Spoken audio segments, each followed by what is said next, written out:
Hello, my viewers. Greetings to you.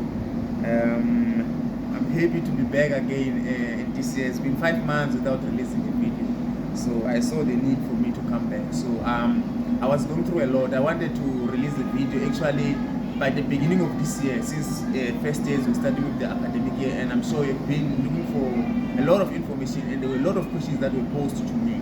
So I want to welcome you back into my channel. And what I want to say is that please keep on subscribing. I want to see the channel growing. When you subscribe, you're helping others so that they can see the videos. Also, don't forget to like and also comment.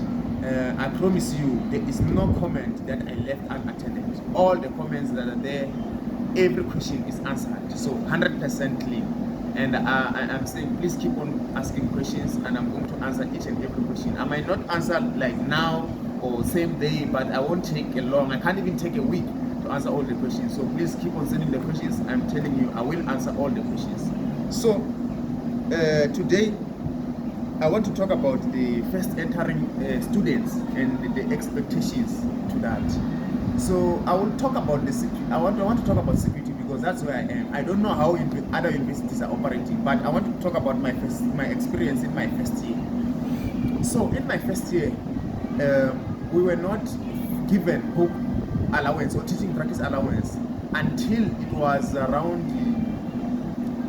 the beginning of May. Let me say end of April, after the selection happened. But in my second year, when I was doing my second year, there were some changes. The money was increased for book allowance in terms of the first years of my second year, and also they got the money earlier. So things are always changing.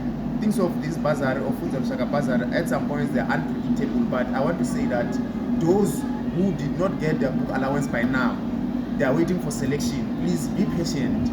Don't try to leave the Bursary and go for NSFAS because you might regret. So I'm telling you that please be patient.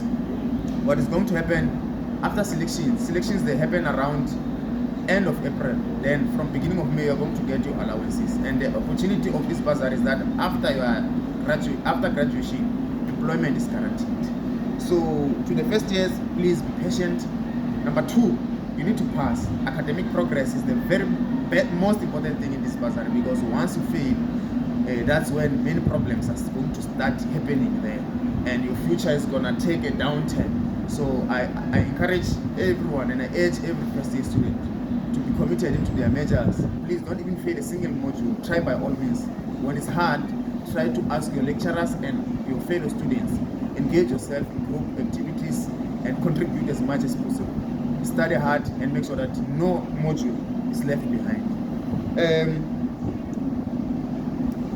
In my first year, there was what we call an orientation when we begin, because you don't know the place. Your first year is being told what is happening. So what is happening, when we were there in the orientation, there was a financial aid officer who came there, who spoke to students who are going to use NSFAS and students who are going to use Funza Lushaka Bursary. So now this channel is for Funza Lushaka Bursary. Let us talk about Funza Lushaka Bursary. There during our orientation, we were told that we need to email our ID copy, certified matric certificate, and also the proof of Funza Lushaka application. We were going to email, and we were given an email that we need to send to that financial aid officer. So I don't know how other universities are operating, and I will not know how they still also operate in our university, because I'm not a first year. I'm not there to witness what is happening during the orientation, but I still believe it's the same process. So to other universities, maybe if you don't know, please try to go to the financial aid office and ask if there are no other documents that you need to send when you are a Funza Lushaka Bursary applicant, so that you can be recognized or considered. Yeah, that's what I want to advise you on that one. So to returning students which want to use Funza Lushaka, but they were not using Funza Lushaka in their first year. Let me talk about, maybe you are in a second year, you want to use Funza Lushaka, but in your first year you didn't use Funza Lushaka. Maybe you are a third year, in your first and second you were not using Funza Lushaka. Or maybe you are a fourth year, in your first, second and third you were not using Funza Lushaka. I want to tell you, unfortunately, Funza Lushaka cannot fund you. Funza Lushaka is funding now from first year. And if you have started with it from first year, it's gonna continue with you like that. If you don't decide to divorce it, or if you don't decide to face some other modules, that is how it's going to happen. So if you are a returning student and you have not been using Funza Lushaka from the first year, unfortunately that is not going to happen. Funza Lushaka is now considering the PPUs. That is going to start with from the first year and up until to the final year. So to those who are willing to do PGCE, please try to take it easily. Unfortunately, Funza Lushaka is not going to fund those who are doing PGCE, because it says you have been given an opportunity to study another course and you have been funded. So don't block or don't close the space of a first entering student who is just fresh from matric, trying to get an opportunity to get that bursary and study and get a better life when I already have a degree. So you just want to get a PCE, you can make your own means or other means of funding. So we're trying to give chance to the young people who want to take advantage of using this bursary and become the teachers and change our nation. If you can remember 2024, those students who are returning and those who are doing, those who are returning, there was a policy change. It was called the 4.2 policy that was talking about the exact amount that must be given to students, but not the maximum amount. So that resulted in the budget cuts and all those things. If you can remember and watch my previous videos, you can remember that we went for a strike for that, and also there were some arrangements that were done, but really there was those budget cuts.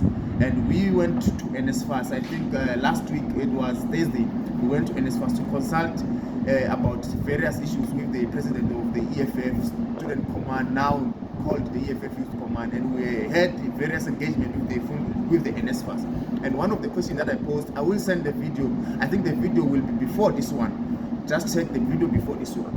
The question was based on those budget cuts, and the reply was that the policy has been changed for 2024, and that was like that. And each and every year, the new updates. So we are hoping that 2025 things will come to normal, because we also wrote a memorandum of demands and we sent it to the National Department of Basic Education in Pretoria to say that we want you to reinstate the way the policy was, and they sounded partially positive. So we don't know where is their stance now, but as things go, we will see when everything now is finalized after the selection and all how the budget is going to be dispersed. So predictions for me are that the answers are going to be positive. So let us go to the measures. Now, what I've realized when you apply for Funza Lushaka Bursary, there are measures that are going to select. Now let me talk specifically about the people who are doing senior phase and FET. If you have selected mathematics and physical sciences as your majors, somewhere around that year you need to be focusing on those majors. You can add others, but those ones that you have chosen in your application, they must be appearing in your proof of registration, so that employment is guaranteed and the bursary can continue funding you. So what is happening, you find that someone chose mathematics and physical sciences, but now they end up choosing mathematics and life sciences. That is gonna disadvantage you. Whatever you chose, make sure that you remember what you chose there in your application, and also you can always go to the Funza Lushaka portal and download your proof of application and see the majors that you have chosen there, and please continue with them until your final year. And then I'm telling you, if that is going to happen like that and you pass all your modules, you are not going to have any problems and employment is guaranteed there. So please, I want to reassure you that if you do it correctly, you never have any regrets. So I don't want to make it long. I just want to say thank you for listening to me. Please continue sharing these videos, like, subscribe, and always pose questions to me, and I will always answer. I still love you all, and I'm always here for you. If you have any updates or you need me to drop any video, just try to contact me. My contact details are there. You can call me, you can WhatsApp me, you can email me. Everything is acceptable. I'm here to help you. Salute.